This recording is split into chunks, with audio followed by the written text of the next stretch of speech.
സിനിമയിലൊക്കെ സംഭവിക്കുന്നത് പോലെ നമ്മൾ ഏകാന്തനായിരിക്കുമ്പോ നമ്മളെ രക്ഷിക്കാൻ ഒരു നടനും കടന്നു വരൂല. യഥാർത്ഥ ജീവിതത്തില് സിനിമകളിൽ അങ്ങനെയാണ്. ആരെങ്കിലും ഇങ്ങനെ ഏകനായി ഡിപ്രഷനിലായി ആരാരുമില്ലാതിരിക്കുമ്പോ രക്ഷപ്പെടുത്താൻ ഒരു ഹീറോ കടന്നു വരും.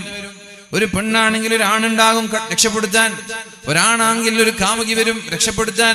എന്നാൽ യഥാർത്ഥ ജീവിതത്തിൽ നമ്മളിങ്ങനെ ഡിപ്രഷൻ അടിച്ച് ഒറ്റയ്ക്കിരിക്കുമ്പോ നമ്മെ രക്ഷപ്പെടുത്താൻ ഒരാളുണ്ടാവൂല, നമ്മെ സഹായിക്കാൻ ഒരാളും ഉണ്ടാവൂല, നമ്മളോട് സഹകരിക്കാൻ ഒരാളും ഉണ്ടാവൂല.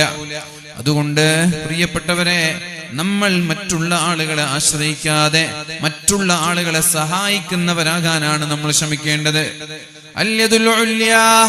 എപ്പോഴും ഉയർന്ന കൈകളാകണം എന്നുള്ള താല്പര്യം നമ്മൾക്കുണ്ടാവണം.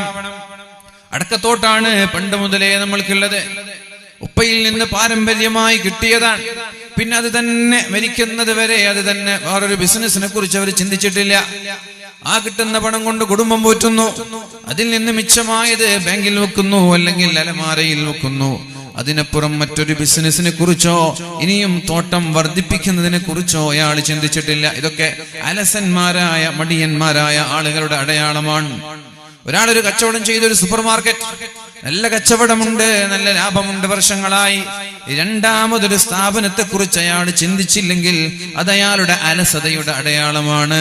അത് അയാളുടെ മടിയെക്കുറിച്ചുള്ള മടിയുടെ അടയാളമാണ്. രണ്ടാമതൊന്നിനെ കുറിച്ച് ചിന്തിക്കണം. ഒരുപക്ഷെ പൊട്ടിയേക്കാം, ഒരുപക്ഷെ പരാജയപ്പെട്ടേക്കാം, നഷ്ടങ്ങൾ ഉണ്ടായേക്കാം. ആ നഷ്ടങ്ങൾ ഉണ്ടാകുന്നതിനെ ഭയക്കലാണ് ഭീരുത്വം എന്ന് പറയുന്നത്. ഭീരുത്വത്തിൽ നിന്ന് എന്നെ നീ കാക്കണേ റബ്ബേ. ഒന്നാമത്തെ സൂപ്പർ മാർക്കറ്റ് വിജയിച്ചപ്പോ രണ്ടാമതൊന്നിടാൻ പേടി. പഠിച്ചോനെ, അത് നഷ്ടം വന്നാലോ, പൂട്ടേണ്ടി വന്നാലോ, കോടികൾ പോയാലോ? ഈ ഭയം ഒരു കച്ചവടക്കാരൻ ഉണ്ടാവാൻ പാടില്ല, ഒരു ബിസിനസ്സുകാരൻ ഉണ്ടാവാൻ പാടില്ല. അത് മാത്രമല്ല, നമ്മൾക്ക് ഒരേ ഒരു സോഴ്സിൽ നിന്നല്ല നമ്മുടെ വരുമാനം വരേണ്ടത്. വ്യത്യസ്തമായ സോഴ്സുകളിൽ നിന്ന് നമ്മുടെ വരുമാനം ഉണ്ടാവണം. തൊട്ടുപുറത്ത് തോട്ടത്തിൽ നിന്ന് വരണം, അതിന്റെ വരുമാനം, അതിന്റെ പ്രോഫിറ്റ് കൊണ്ട് നമ്മളൊരു ഷോപ്പ് ഇടണം, അതിൽ നിന്നൊരു വരുമാനം വരണം. ഇവിടെ സൂപ്പർ മാർക്കറ്റ് ആണെങ്കിൽ അപ്പുറത്തൊരു ടെക്സ്റ്റൈൽസ് ആവണം. അഥവാ നമ്മുടെ കച്ചവടം എന്ന് പറയുന്നത് സീസണുകൾക്കനുസരിച്ച് മാറി വരുന്ന കച്ചവടമാണ്. ഇന്ന് സൂപ്പർ മാർക്കറ്റിലാണ് കച്ചവടമെങ്കിൽ നാളെ ടെക്സ്റ്റൈലിലായിരിക്കും. കോവിഡ് വന്നപ്പോൾ ടെക്സ്റ്റൈലുകാർക്ക് കച്ചവടമില്ല, ജ്വല്ലറിക്കാർക്ക് കച്ചവടമില്ല, ഹോട്ടലുകാർക്ക് കച്ചവടമില്ല.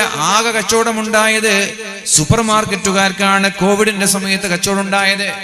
അപ്പൊ എല്ലാ ഹോട്ടലുകാരും കടം കൊണ്ട് പ്രയാസപ്പെട്ടു, ടെക്സ്റ്റൈലുകാർ കടം കൊണ്ട് പ്രയാസപ്പെട്ടു. എന്തേ? ജോലിക്കാർക്ക് സാലറി നൽകണം. എന്തുകൊണ്ടാണ്?